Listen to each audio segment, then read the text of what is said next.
What am I doing? Hey everyone, welcome to my channel. My name is Liberty, and yes, this is my first YouTube video ever. And I am really excited to be here. I've been wanting to start this channel for quite some time, and I really didn't know where I wanted to go with it, but I know I want to do obviously book related content. I also want to pepper in maybe some plan with me videos. I love those style videos, and I might do some journaling, more specifically like reading journals. So I hope you enjoy this kind of content, and let's get to it. Of course, my stomach is growling at the worst time right now. These are the books that I hope to read for February. Now, I feel a little bit late to the game. I actually wanted to start this whole channel in January. A lot kind of happened, and then I felt too late to do a January wrap up, so I digress. We're just going to start in February. So let me just go over some of the books that I want to read for this month, and maybe it'll inspire you to pick up one of these books too. So the first book that I want to read this month is I Am Malala, The Girl Who Stood Up for Education and Was Shot by the Taliban by Malala Yousafzai. And I actually already started this book. I'm almost 100 pages into it already, and I'm sure you probably know all about Malala, but if you don't, she is a Pakistani activist, and she has a loud voice for women's education, and because of her activism, she was actually shot by the Taliban. She is the voice of women's studies. So when the Taliban took over control of her valley in Pakistan, she refused to be silenced, and she fought for her right for an education. In October, when she was only 15, she was on a bus riding home from school, and she was shot in the head. Her recovery has taken her on these amazing journeys throughout her life, and ultimately, she became the youngest recipient of the Nobel Peace Prize. And let me tell you something, I knew a little bit about this story. I knew the overall general story about this. However, it really gets into detail about what women go through in Pakistan and Afghanistan, and it's obviously very disturbing. There's a ton of trigger warnings in this. This book really opens your eyes about how women are treated in certain countries, and just being from the United States, I just feel completely blessed. My upbringing, I have a great education, and I'm able to further educate myself without fear of losing my life for it. This is an amazing book, and it's very well written, and I think it's written in a style where it's pretty easy to follow. I don't know why, but I was a little bit intimidated by this book. I don't know why. It's been on my shelf forever, and I'm so glad I started reading it. I was like, it was one of those things, I've been staring at it for too long, and I'm like, I just have to get to this book. So it's not that intimidating once you get started, but it is a very moving, very heart-wrenching story, and I think it's a very important book. The next book I would love to get to is The Paris Bookseller by Carrie Maher. Anyway, this is actually a true story, and it's a dramatic story of how an American named Sylvia Beach, she actually opens Shakespeare and Company in Paris. When she first opened the bookstore, very well-known poets and book writers used to frequent her shop, like Ernest Hemingway. But one of the most influential ones was when James Joyce, who wrote Ulysses, which is one of the most popular books in our century.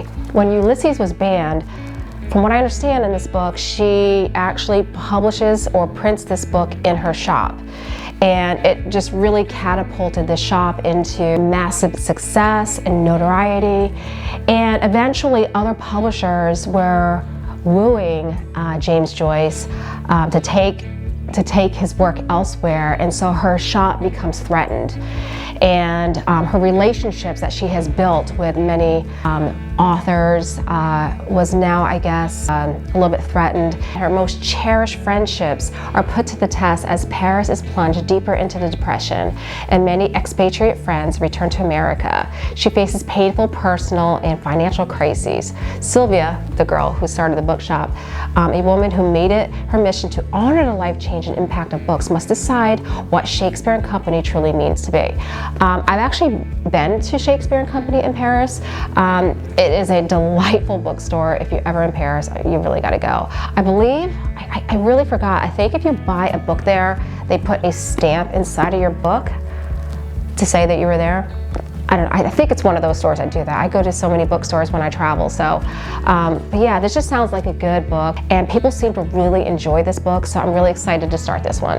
And the next book that I like to read is one of my more creepier reads, and that is The Silent Companions by Laura Purcell.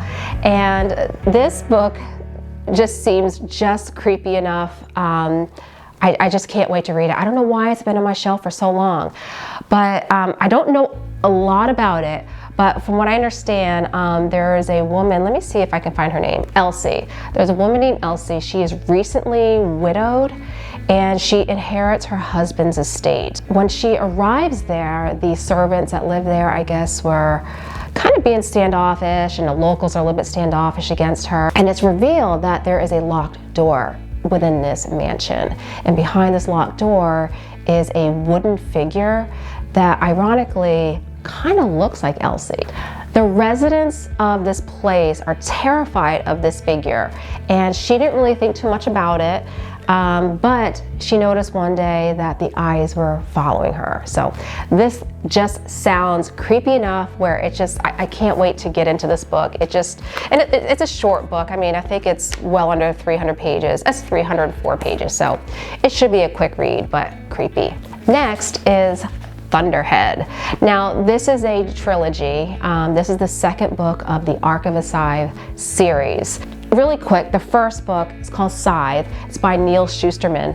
You're in a dystopian world where death has been completely eradicated. You can't die from illness, you can't die from any type of injuries, and so because of that, the world becomes more and more populated. So in the first book, you are following characters Citra and Rowan, and they become apprentices to become a scythe, who are elite figures that their duty is to cull or kill, or they call gleaning, to help keep the population down.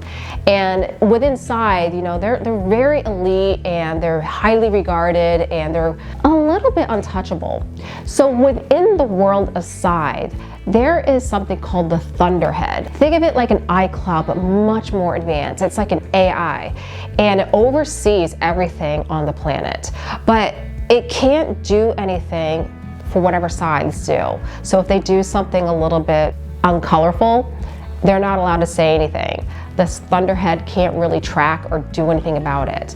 So in the second book, I guess the Thunderhead becomes a little bit more conscious, or the AI becomes a little bit more conscious. And this says, the Thunderhead cannot interfere in the affairs of the Scythedom. All it can do is observe. It does not like what it sees. I actually already started this book too. I'm not that far into it, 55 pages. I love the first book. I devoured that, I swear, in like 2 or 3 days. I could not put it down. I thought about it so much. So I started this one. And again, I'm having the same vibe. I'm gonna really enjoy this series. I know this book has a lot of controversy. Overall, I think it gets great reviews, but there are a lot of people out there that also feel like it's immoral to like kill people. And I look at it like, you know, well, we kill animals all the time for when they get overpopulated. I don't know, if we ever become overpopulated, the world becomes, you know, unsustainable. I think it's just creepy enough and just uncomfortable enough where I actually really enjoy these type of books. So if this sounds like something that's up your alley, I would definitely give this a try. So the next book that I want to read is a little bit confusing. I don't really quite know what it is, but it's Latvona by Otessa Moshfegh. Let me know if I'm pronouncing that correctly. Moshfegh. But I read her other book, My Year of Rest and Relaxation, and I loved her writing style. I really did. So honestly, I saw this cover and I was like, how amazing is this cover? Like, seriously. But anyway, I bought a signed copy, so I thought that was kind of fun. I got this at Barnes & Noble, so a little bit of a signed copy right there. Anyway, I had to like look this up because the blurb in the book is a little vague. Vona is not a real place, but it was inspired by a place in Europe. And you're following a young boy who was disfigured at birth, and I guess is kind of a social outcast, and he is desperate for maternal love or maternal connection. So he tries to find it in the most weird places, like suckling on a sheep. Apparently this book is really disgusting. It's really gory and very disturbing. and he doesn't get any love from his father. Apparently his father is very brutal, and I guess he maybe made up some type of story that his mother actually died. Marek actually ends up doing some type of heinous act where he is challenging the leader of Latvona.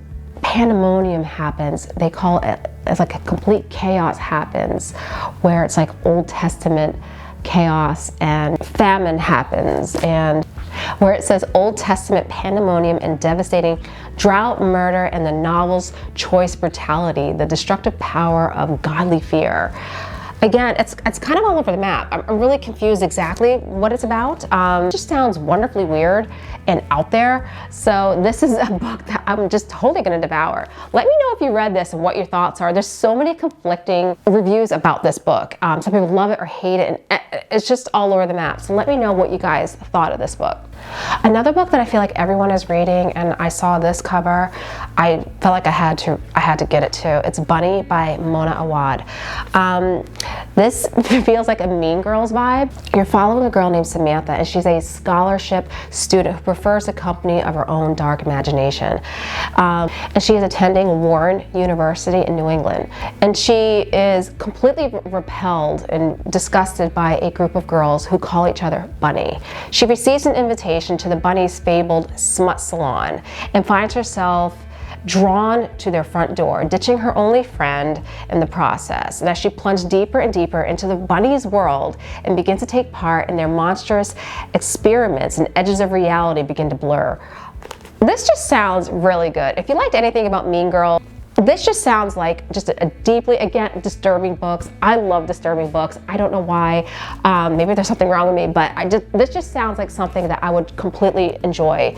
I know everyone's read it. You probably already read it. I just feel like I'm a little bit late to the party sometimes for something like this. But anyway, let me know if you read this and what you thought about it, because I'm really curious how you guys thought about this book. You guys, the last book that I want to get to this month is Office BFFs, The Tales of the Office from Two Best Friends Who Were There by Jenna Fischer and Angela Kinsey. I love The Office. I know, my book is kind of, I love The Office, and you can't really see the writing on here. I listen to their podcast, so I just love listening to their podcast. And I think I'm going to pair this with the audiobook.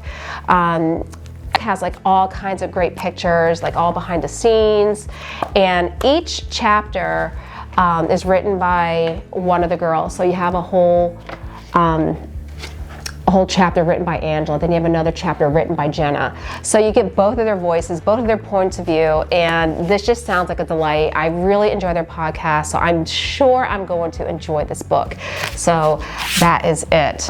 You guys, that's it. That is my TBR for the month of February, and I hope I'm able to get to them all. I do have a couple of vacation weekends, and I do most of my reading on the weekends, so we'll see. I do have a full-time job, so I have very little time in the evenings to kind of get my reading in.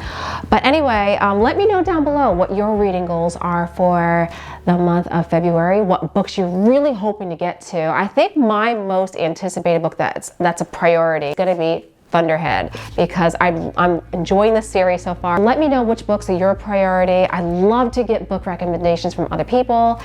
Well, that is it. I got my first video under my belt. This is a lot harder than I thought it would be. Just talking to a lens, it's so unnatural, and I completely appreciate all of the YouTubers that do this all the time. It's unnerving, and I'm hoping that with more time, this becomes more natural. I really hope you enjoy all the content that I created today, and I hope you are inspired by some of these books. And remember, take it all cozy, get lost in a book. Until next time, guys, cheers. Okay, that's it.